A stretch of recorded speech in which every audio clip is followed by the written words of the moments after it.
Hello বন্ধুরা, আজ হচ্ছে কালী পুজো। তো কালী পুজোর দিন সকালবেলায় সব বাজিগুলো আমার মামাম রোদে দিয়েছে, বলছে তাহলে ভালো ফাটবে রাত্রিবেলায়। সেই কারণে সব বাজিগুলো ভালো করে রোদে দিয়ে দিলাম, দিয়ে এখন চলে যাব নিচেই চলে এসে এখন রান্না বসিয়ে দিয়েছি। যেহেতু আজকের আমাবস্যা, তার মধ্যে সোমবার, আমরা তো আজকে নিরামিষই খাবো। সেই কারণে আজকের রান্না হচ্ছে নিরামিষই রান্নাবান্না, ঝিঙা দিয়ে মুগের ডাল, ঢ্যাঁড়স আলু ভাজা আর পটল পোস্ত, সাথে তো লেবু থাকবেই। তো রান্নাবান্না করে এখন চলো খেয়ে নিই, খেয়ে আবার বিকালে ছেলে মেয়ের সাথে তো বাজি ফাটাবোই।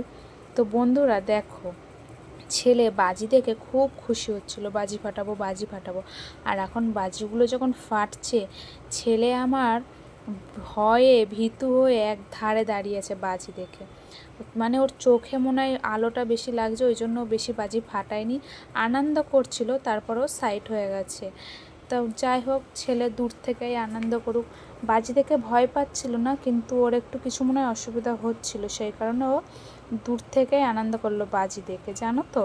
তারপরে ছেলে মেয়ের সাথে একটু আনন্দ করে বাজি টাজি ফাটিয়ে নিলাম, সন্ধ্যাবেলায় পুজো টুজো ভালোই দিলাম, দিয়েটি এখন রাত্রিবেলায় চলে এসেছি ডিনার বানাতে।